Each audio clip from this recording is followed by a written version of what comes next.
नजर सबको? ओके, हम देखते हैं यहाँ से। अब लास्ट टाइम जो हम कर रहे थे उसी की अगर हम आगे कंटिन्यूशन की तरफ चलें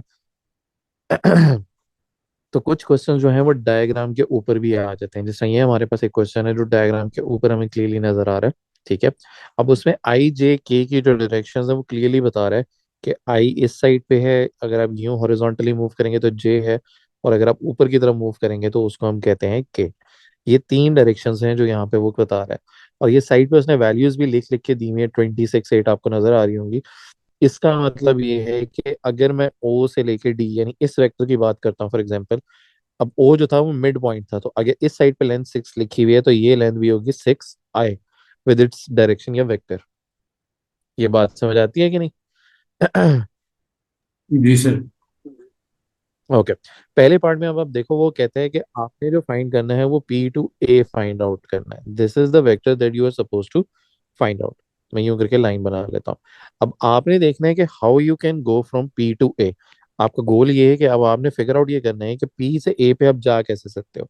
अब उसका एक सिंपल तरीका है कि पी से आप वर्टिकली डाउन चले जाओ, या फिर if you don't think that, आप ये भी कर सकते हो कि पी से जाओ आप ई पे, यूं हॉरिजॉन्टल। ई से जाओ आप ओ पे, इस तरह से। और फिर ओ से जाओ आप ए पे।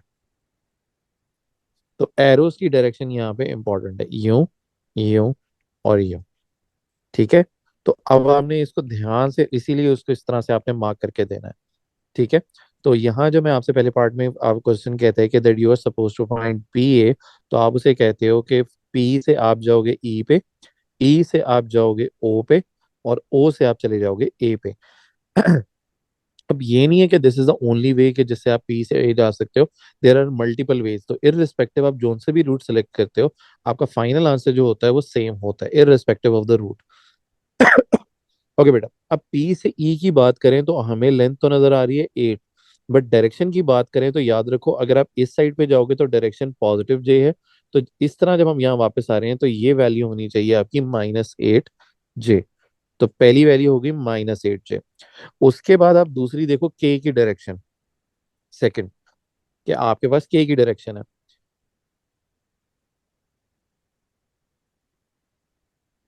हाँ, आपने ये वाला वेक्टर निकालना है, वेक्टर। अब हमें डायरेक्शन नजर आ रही है के की, बट अगर ये नीचे की तरफ आ रहा है तो एक तो माइनस लगेगा। अब मुझे कोई बता सके ये ई से ओ पे जाते हुए हमारी वैल्यू या लेंथ क्या होगी? कोई भी बता सके। When you are going from E to O, ये वाली लाइन, इसकी लेंथ 6, क्या है? वेरी गुड, कैसे पता लगा 6? because it's a semicircular prism.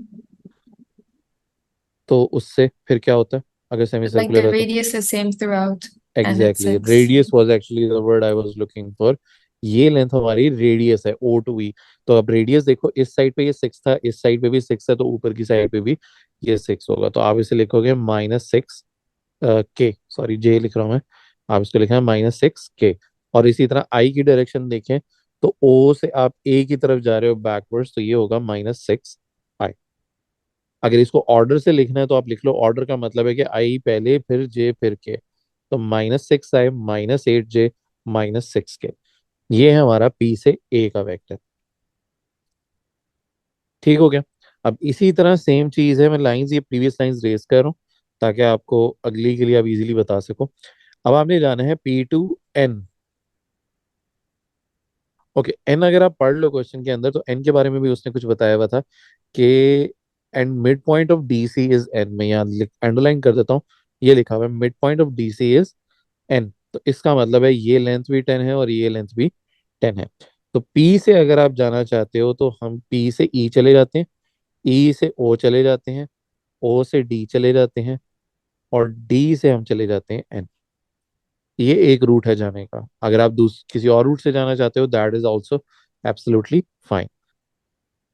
तो यहाँ पे देखो, पहले मैं रूट लिख लेता हूँ। When you go want to go from P to N, you go from P to E, then you go from E to O, and then you go from O to D, and then you go from D to N. अब आप values डालना शुरू करो। P to E was -8 J, -6 K, +6 I, और D to N ये direction है J वाली, याद रखना है। तो आप इसे लिखोगे +10j। अब इसमें लाइक टर्म्स आप पकड़ो, उसको आपस में ऐड सब्ट्रैक्ट कर लो।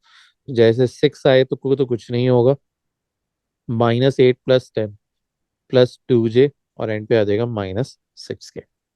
ये हमारा पी एन का वेक्टर। समझ आया कि नहीं आया किस तरह से बेटा ये क्वेश्चन करना था?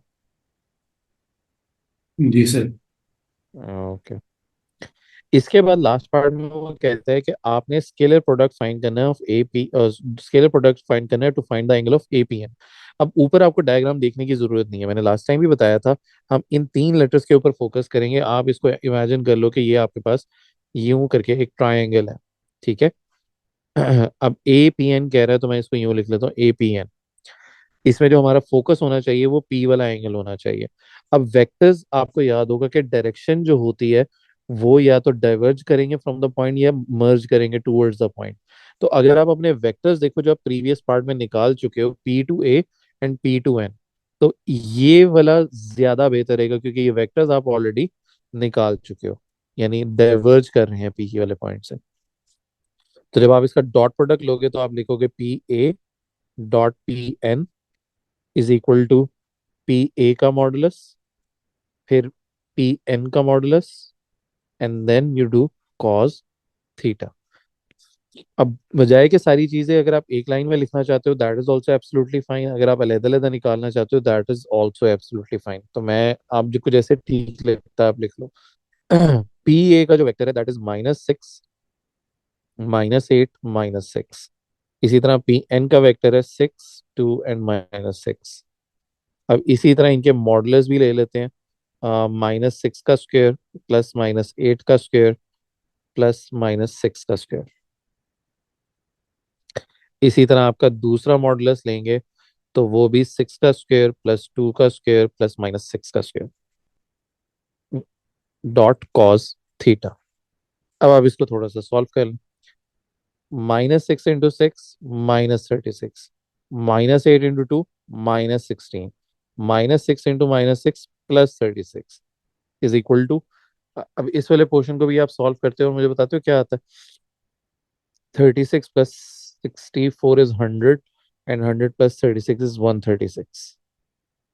इसी तरह अगला 36 + 36, 72 + 4 इज 76 इंटू कॉस थीटा। अब ये जो दो टर्म्स इधर मल्टीप्लाई हो रही है, ये 36 और 36 सब्ट्रैक्ट हो गया, -16 / √136 into 76 is equal to cos theta. अब आप इसको सॉल्व करें, देखो आपका आंसर क्या निकल के आता है एंगल का।